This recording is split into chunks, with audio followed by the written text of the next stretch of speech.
very, very warm welcome to all the participants in today's webinar. This is our 70th webinar in our talk series, and a special warm welcome to speaker, Mr. Steve Friedman, for making time to be with us here today. It's early 7 o'clock in the morning for him, right? Just about. It's a beautiful morning. That's wonderful to hear. All right. Before we introduce our speaker today, and for those who were not there earlier and have joined us today, Rtambhara Wellness is a collective of like-minded individuals that look at wellness in a holistic way, not just the body, but the mind as well, and all through the practice of knowledge and wisdom that comes from our ancient Indian scriptures and heritage. We conduct corporate programs and retreats for wellness that look at personal transformation and tapping into oneself to unlock our infinite potential. Presently, we are conducting these programs virtually, and our virtual corporate programs are uploaded on our website, rtambharawellness.com. Do visit our website and go through the details of these programs. We also conduct webinars regularly on topics that delve into self-discovery, personal transformation, health, harmony, and holistic well-being, as well as the arts, which help connect us with our higher selves. All our earlier talks are uploaded on YouTube under Rtambhara Wellness. And if you'd like to be part of our community, please post your details, your email and your phone number in the chat function, and we will add you to our groups. So let's get on with today's program, where Steve will be talking to us about his book, In Search of Courage, an Introvert's Story. It's a story of his personal journey. We often label quiet, shy, reticent people as introverts, but do we know what plays out in their minds? Is it a problem, or can one live one's life comfortably with this personality type? We're looking at Steve to enlighten us on these aspects, and of course, his journey, his struggle to overcome some of the disadvantages of being an introvert in a more aggressive, extrovert world. Today's session will have 25 to 35 minutes of talk, and we'll follow that up by 15 minutes of Q&A with me, and then we'll open it up for participant questions. A request to all of you to stay muted through the talk and keep your videos on, and feel free to post any questions on the chat function on introversion, and Steve will answer those after the program. So it's my absolute pleasure and privilege to introduce Mr. Steve Friedman to all of you. As retirement from corporate America approached in 2018, Steve Friedman reconnected with his teenage passion for writing. Friedman began to jot down personal stories and memories in his spare time. 2 years later, he completed his memoir, In Search of Courage, an Introvert's Story. The process prompted him to recall experiences from his youth and throughout adulthood, but more importantly, to connect the dots of his life. Friedman discovered the significant role that introversion played as a thread throughout his life. He recalled childhood moments that shattered his self-confidence and the painful vices he experimented with in order to cope with his insecurities. These only served to weaken his health, self-confidence, and leadership style. However, as he completed his memoir in 2020, Friedman learned about himself and about introversion. His writing helped guide him through the pain and provided him with the courage to embrace his own introversion. Friedman is now a champion for introversion. As he continues his own journey of self-discovery, he's honored to have the opportunity to engage with others through his website, weekly blog, and guest podcasts. I now invite you, Steve, to share your experiences with us. Over to you. Thank you so much, Veena, and the Rtambhara Wellness team. So I really appreciate the introduction and so many esteemed guests joining as well in your evening. I'm excited to talk to you a bit more about my story. So being a great introduction, I appreciate that. Some people I think feel that they are, they have a purpose and they know what their life's mission is from a relatively early age. I myself would consider myself perhaps a late bloomer. So I really didn't discover what my purpose was until somewhat recently. And as Veena had said, it was an interesting and sometimes tumultuous journey to get to this point. A few years ago, I did retire from corporate America, and I remember having a retirement party. And so we had dozens of people from all across my 30-year career with the same company. And we had a good time, and we recalled different experiences together. And as the evening wound down, I shared with them what my plans were. And so I said, well, I wanted to rekindle my passion for writing that I had early in my life, just to see where that went. But I was looking forward to doing that with some extra spare time. And so they asked, well, what are you writing? So I said, well, I'm writing my memoir. And so, they piqued their interest. What's it about? Why are you writing it? And I shared with them that I found that as I dug up stories and started to jot them down, that there was a thread of introversion, a strong thread of introversion. And so that was really the theme of my book. And suddenly the room went quiet. And I looked around, and everybody was kind of looking at each other and wondering. And finally, somebody spoke up and they said, oh, Steve, I've worked with you for dozens of years, and there's no way you're an introvert. We've gone out to dinner, we've traveled, I've been on the same team with you, we talk a lot. There's no way that you're an introvert. And so my first thought at that point was, I have pulled it off. What a caper for me to go for 30 years and make everybody think in this room that I was extroverted. And, but shortly thereafter, and especially when I got home and thought about it, I thought, what a missed opportunity on my part. One, by kind of hiding my introversion and trying to conform to the more extroverted, outgoing world of corporate America, that my health suffered for much of my adult life. And I can talk about that further. But I also missed out on the opportunity to truly lead in the organization I was in. And I was in a leadership position for more than half of my career. But I thought, how powerful would that have been to use that platform to speak on behalf of and help to empower other introverts, to actually share my introversion, and to help others to recognize that we have lots of strengths, and that the struggles that many people, including myself, have gone through are not necessary. About half of the people in the world are introverts. And but if I looked around, I would have thought nobody else on my team or in the work group that I had been in was introverted, because nobody shared that information. So I missed out on an opportunity that really drove me over and drives me over the last few years to share my story and hope that it affects not only introverts that may be going through some of the same struggles, but extroverts who work and live with introverts and may not really know what's going on inside their head or how they can relate or communicate with each other. So some of the earliest thoughts about introversion for me, I didn't hear the term introvert or introversion until I was probably 18. But it happened much earlier than that. In fact, most people and doctors will say that introversion is a genetic aspect of everybody, introversion or extroversion or somewhere along that scale. And so as I was writing my memoir, I realized and thought about some of the experiences I had as a kid. And I grew up with three pretty extroverted sisters. And they were all older sisters, and they loved to go out and play in the neighborhood all day long. And as they became teenagers, it was hard to pull them off the phone because they were always talking with friends.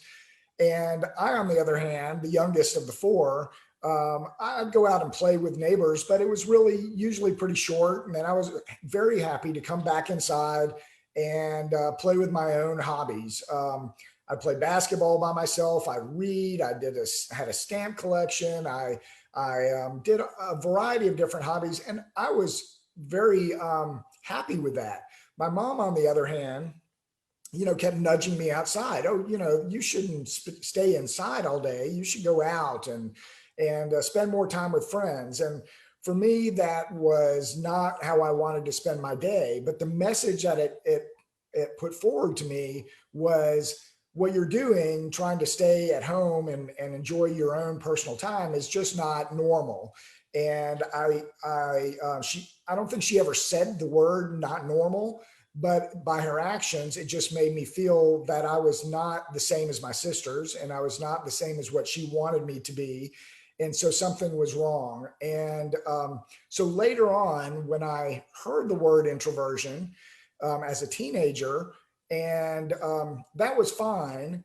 But what was associated with that were a lot of negative words. Most people, when they talk about it, and this was back in the 80s and 90s, but even today, will have negative connotations around the word introversion. In fact, you can look it up in a dictionary online or a thesaurus even while we're talking, and you'd find that there are words like hermit, recluse, neurotic.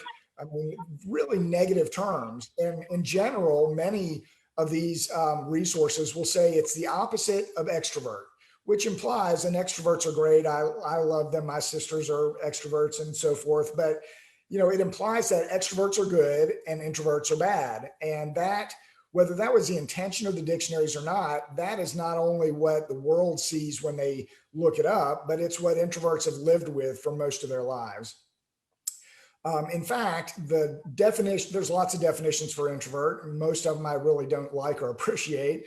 But in fact, the one that I find is most relevant is that it's just the way we gain energy, each of us individually. So for extroverts, if they work a long day or they work a long week and they're tired after the work week, they're oftentimes what they would like to do is they want to go out. Let's go out. Let's go have a nice dinner out. Let's go to a party or a social event with some friends. It's very energizing for them. It refuels them for the next week. And my sister, who is 2 years older than me, loves to go out. She can go out most of the weekend, and she's excited because it's the opportunity to meet new people that she doesn't know, and you never know what she will learn. That's her perspective. And I am in awe of that perspective, honestly. But for introverts, it's quite the opposite. It's not that we can't socialize, but it's that we have a certain period of time that we can socialize quite well. And then generally introverts would like to re-energize by themselves or in a small group of intimate people, close family or friends. And the larger parties are not something that builds energy, but it drains energy. So large social events that go on, people that we don't really know, contentious situations, those sort of things drain energy for introverts.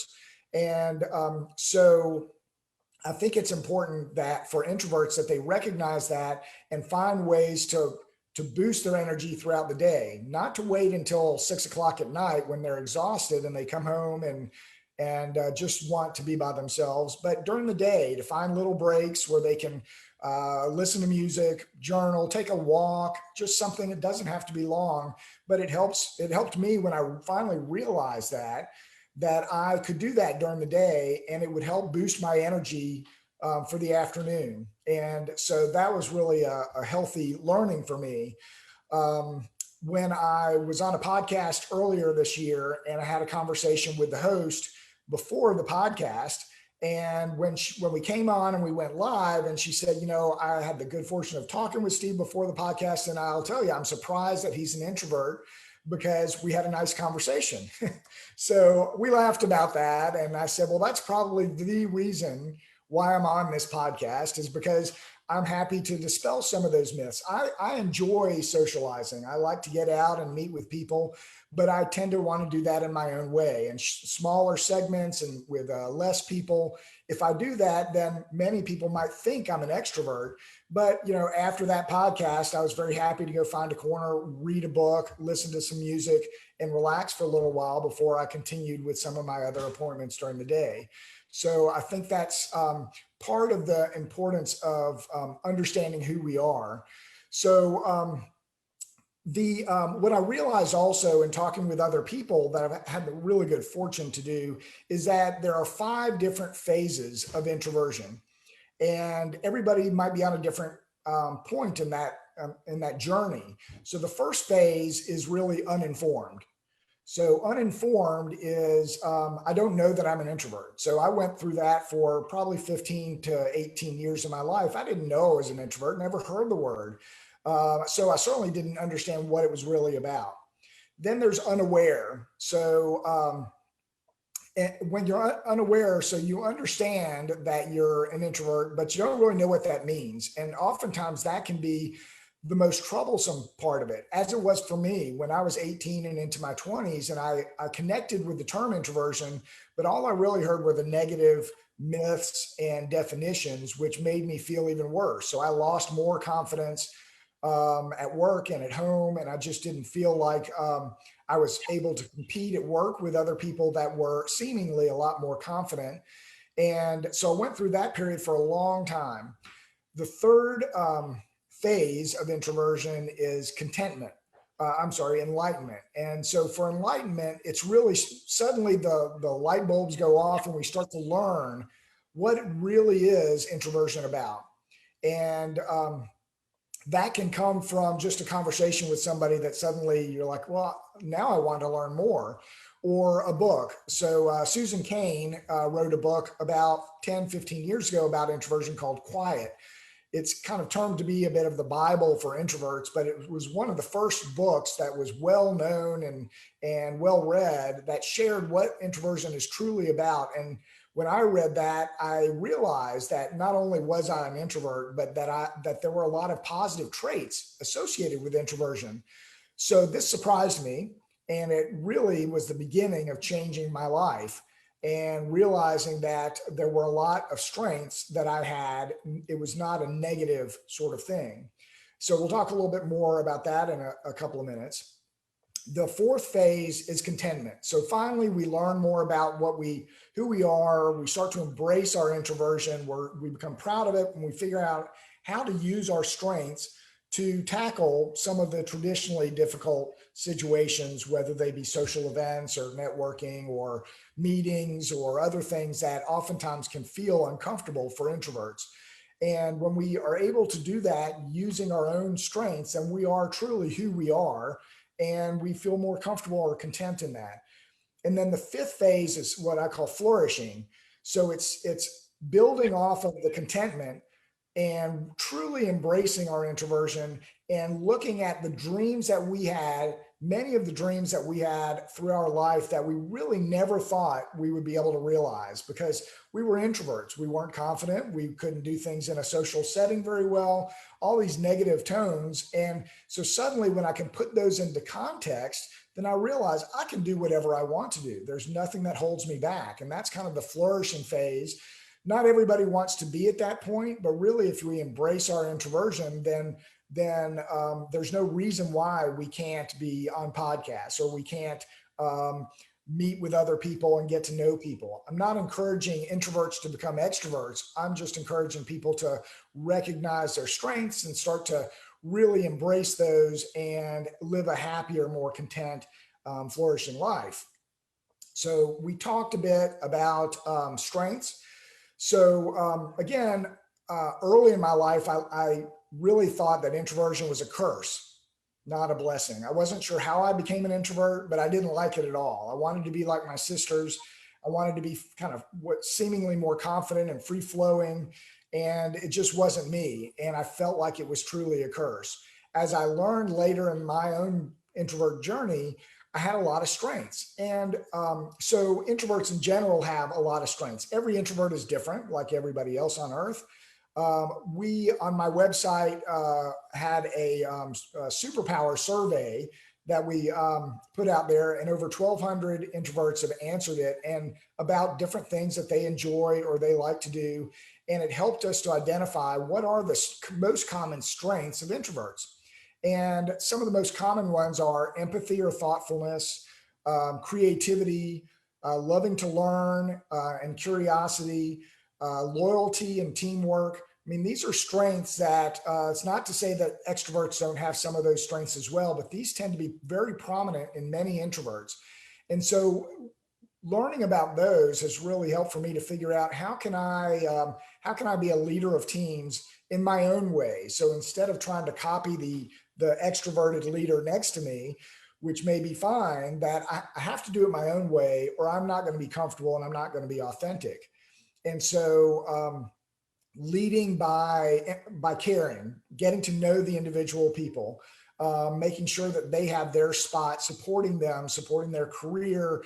It's not about me, it's about them, that sort of thing. Structuring our business and gathering balanced information and ideas from other people really helps to grow the business, as an example.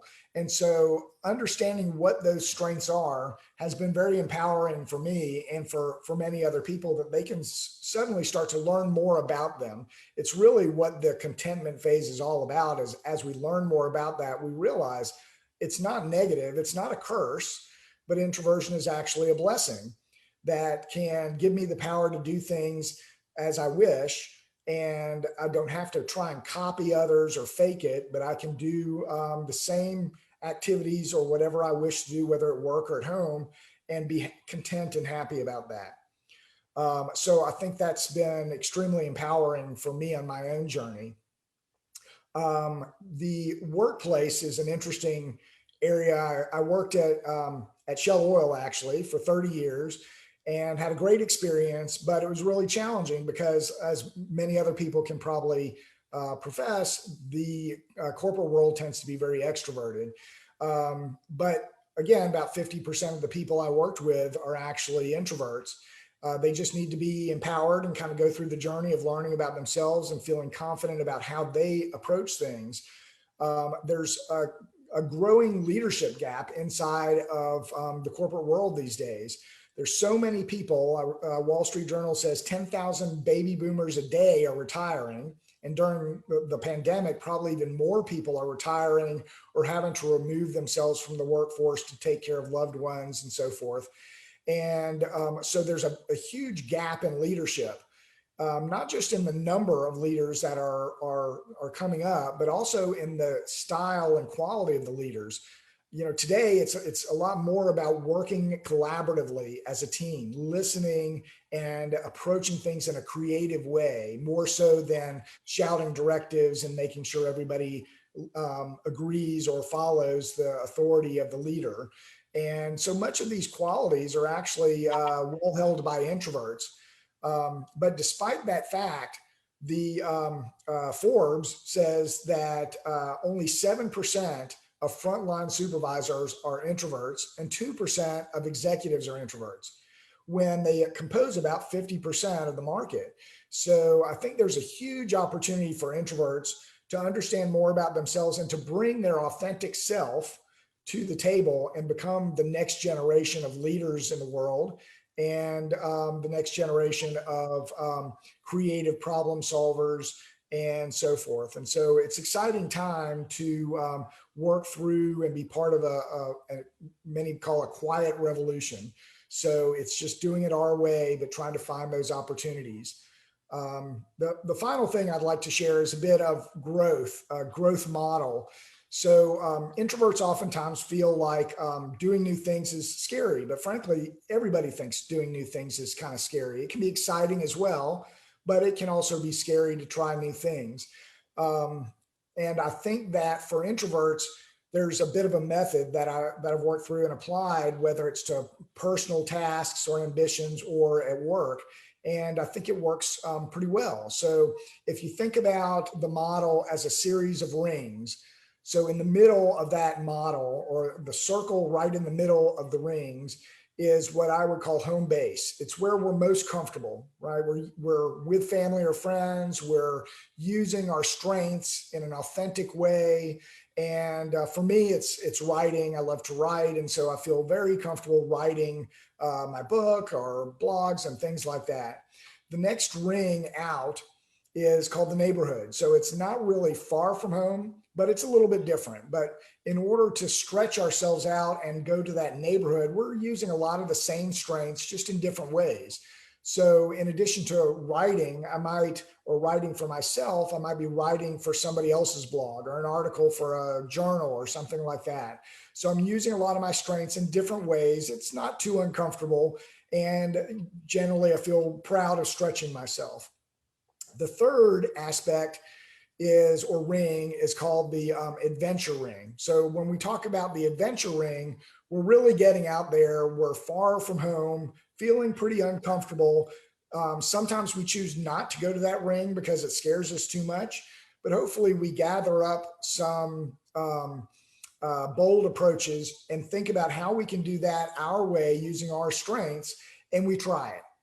And from that, from all those attempts, we build confidence and we learn new things. And we may decide after trying that adventure ring, I don't really like it. It's not worth the risks or the discomfort. And so I tried, I'm proud of that. And I'm going to go back to my home base or my neighborhood ring.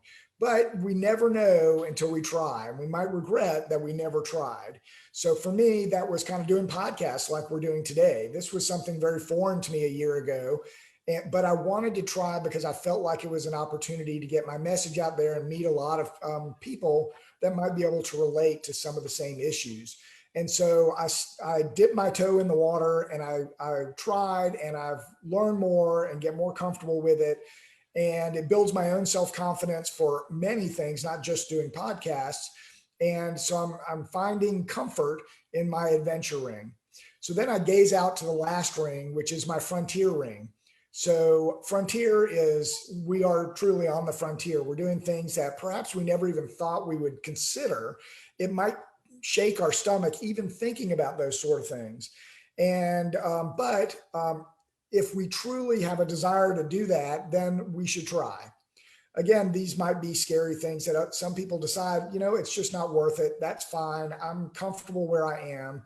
But for me, that's always been public speaking. And what I'm excited about now is we're actually starting an introvert mentoring circle, which is a bit of my frontier ring, but it's an opportunity to meet virtually with people from around the world that are interested in talking about work situations with other introverts and gaining some insights on how can I tackle these things. So in a way, for me personally, it's a way to kind of go back into the work setting and try and make the difference that I felt I missed out on when I was working. And but those approaches of the different rings, from home base to neighborhood, adventure, and frontier ring, they can apply to anything. They can apply to networking. They can apply to an exercise program of just trying to do a little bit more. And I think the two most important things about that journey is, one, it's more about the journey than it is the destination. It doesn't matter whether you get to the adventure or the frontier ring. It's about the journey of learning and building confidence and trying and pushing ourselves a bit. And also the second important thing is what I call stretching kindly. So we stretch ourselves, but we do it with self-compassion. If we're beating ourselves up because we didn't get to that next ring, or that we didn't feel like we did well, then that's just negative self-talk that's not helping anybody and defeats the whole purpose of trying to stretch. So we always have to think about how I'm stretching and how I can stretch kindly in order to be good to myself and continue to learn and grow as a person as well.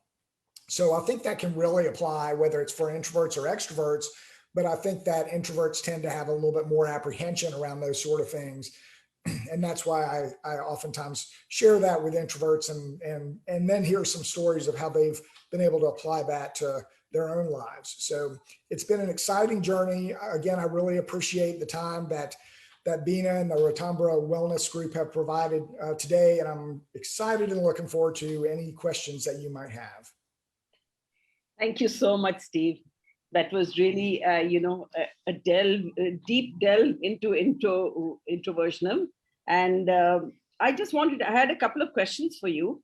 I read about 4 types of introverts: the social, the thinking, the anxious, and the restrained introvert. And it seems like introversion is not always a bad quality. Can you explain actually the drawbacks of being an introvert? Do you think they don't actually use the opportunities that come their way? Yeah, that's a great question. And I've heard of those 4 types as well. And I think people in general are a combination, and everybody has a different ratio or combination of those 4 types. And one might be more predominant for different people. But yes, to your question, I think a lot of people and a lot of introverts think that it's that curse that I talked about, when in actuality it's a blessing. But it's not. it's not something that you can just go up and talk to people and say, it's a blessing, not a curse. And they embrace it. It's really a tough journey. And I think that introverts need to see it for that opportunity, and then kind of dedicate some time to learning about who they are, what introversion truly is.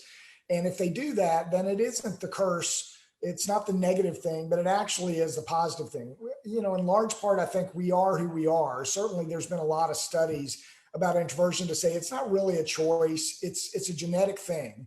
So but if we learn about it and learn about our strengths and how we can truly apply our authentic self, then we can actually embrace that and turn it into a positive thing, so we can be very successful at work or in social environments and things like that. So we did one poll and found that a lot of people that come through that journey and get to contentment, they're in their 50s or 60s by the time they get to contentment, which means that they've spent the vast majority of their lives either unaware or uninformed, and generally, oftentimes, pretty sad and in my case, miserable in some respects. So I think that I can certainly relate to people that feel like it's negative for themselves, but I would encourage everybody to open their minds up and learn a bit, and life can be very different and very rewarding. Why do we define extrovert as an extrovert as the way to be? And we define that as the normal for some strange reason. Why can't introverts also be the normal? A society seems to think that only if you're an extrovert, then you're going to be successful, or you're going to be, and success here is completely in the material aspect of things, So why do they do that? Why can't introversion have its own place and not be actually seen as a drawback, I love that question, and I ask that question all the time. And around the world, there are some areas of the world, primarily out east, in the Far East and so forth, that are more open-minded. And I think because they're more introspective and they really think about authenticity in the core. So a lot of people, I believe, in India and in Southeast Asia, that actually embrace that introversion as more of the normal. But in most areas of the world, that's not the case. And I think it's supported by a lot of things. We talked briefly about the definitions in dictionaries. But I think in many parts of the world, you can turn on your TV and most of the lead actors are the extroverts. So the loud, gregarious people that seem to be very confident and they command the room. You go to most companies and boardrooms and you'll find the same thing. So I think it's just a cultural thing that started a long time ago. And I'm talking probably thousands of years ago, when the people that really were the most confident and they made the decisions and wanted the power, that they became the norm and everybody else became subjugated to them. And in a way, that's still what we're challenged with today.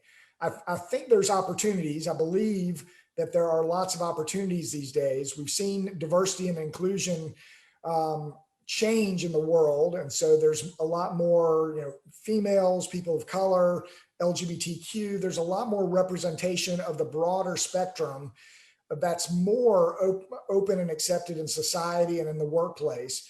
And I think, introversion wants to kind of grab the coattails of that and say, we represent half the people that are different than the norm as well. And I think the world and the place can be a better place when we consider that everybody has their strengths and we enable them to bring their voice into the room. So I think there's been a lot of change in the last 10 or 15 years, and I'm excited about where it's going to go. So, Steve, I just wanted to, bring to the table that in India, if you are on a spiritual journey, we always talk about going within and, spending me time, meditating or doing things by yourself, literally, to discover yourself, your true self.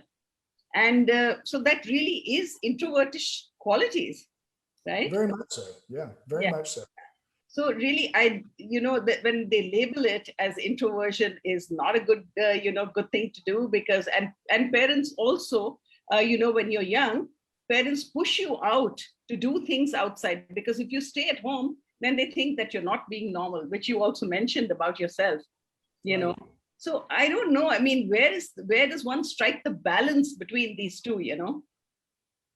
That's a great question. And I think that oftentimes in this world, we tend to think about labels. So I'm either an extrovert or I'm an introvert. And whatever those qualities are, that's what either I feel or I should feel. But in reality, if you say that extroversion and introversion are on a continuum, we're all on that same continuum. And very, very few people are going to be, fully 100% extroverted or introverted. We float on that continuum based on the different situations. And I think that the opportunity for even the most social person to have some me time to think and be more spiritual and more authentic are certainly positive opportunities for extroverts, just as introverts are growing as well. So I think that the right place on the continuum is different for everybody. But hopefully, I think when extroverts look at it and understand the strengths of introversion, that they'll allow themselves to move more towards that middle. And also they'll be more welcoming of the other people that are perhaps on the other side of that middle, and let them bring their thoughts out more into the open. Right.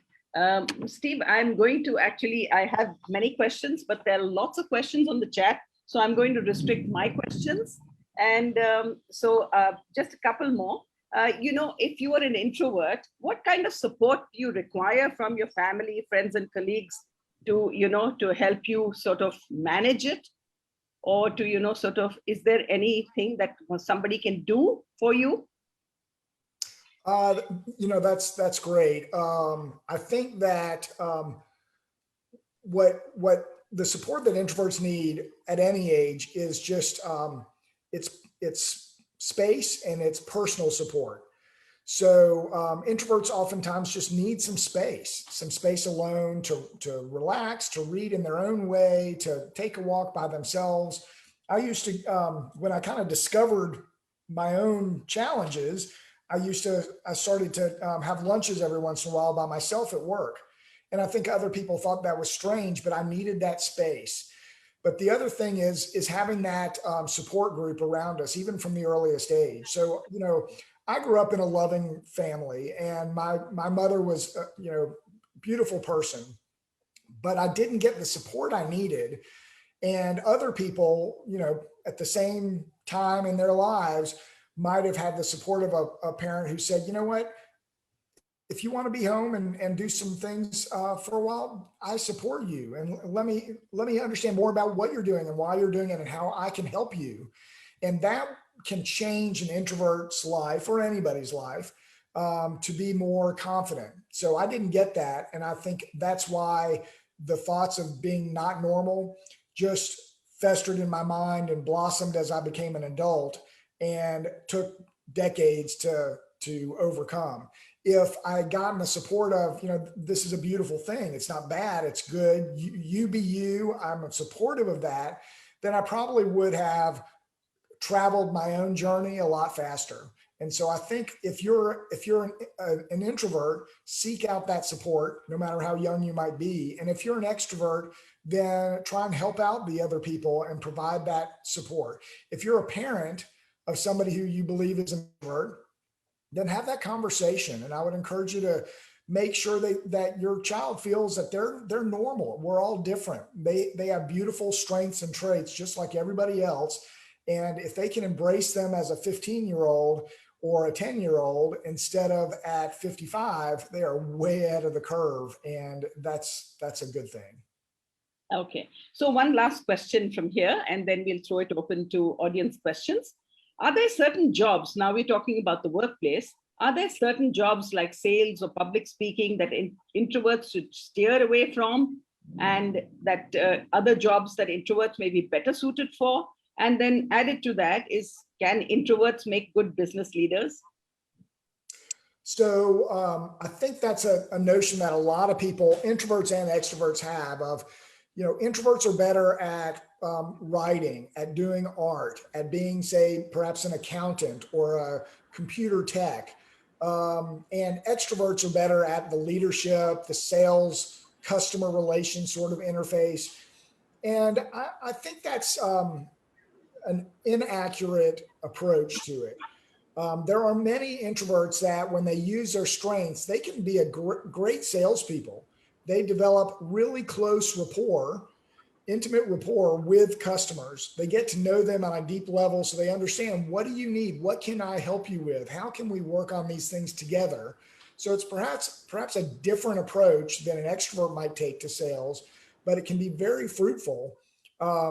It is hard for an introvert to be a salesperson because you have to truly be authentic. You have to understand who you are and be confident in that enough to approach it your way. If you try and approach sales the way other extroverts do, you'll be extremely unhappy and, in my opinion, probably unsuccessful.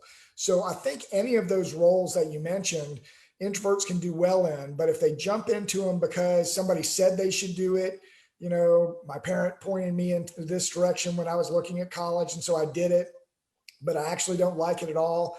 And I'm not comfortable to do it my way because I might not even know what my way is, then that's not really going to work well. But if you've kind of traveled that journey into contentment, then I think you have the strength to be a great salesperson. There are a lot of very successful salespeople, public speakers, business leaders, Bill Gates, Warren Buffett, Barack Obama, lots of successful people that are introverts. But I think the common thread to each one of them is they understand who they are and they manage it in a confident way by using their strengths. And if they do that, they can do anything. There's nothing wrong with being a writer or an artist or an accountant either. But I think that we shouldn't limit ourselves to the stereotypical roles that introverts might play. Thank you so much. Okay, now I'm going to the audience questions. And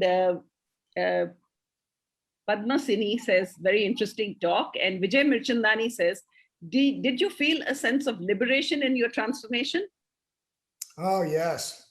Yeah, I think that's a great word, liberation, because I mean, for me, I was in my late 40s when I got to that point. So for all of my life, I really felt like I was, especially my work life, felt like I was putting a mask on when I went to work and I was pretending to be that extrovert.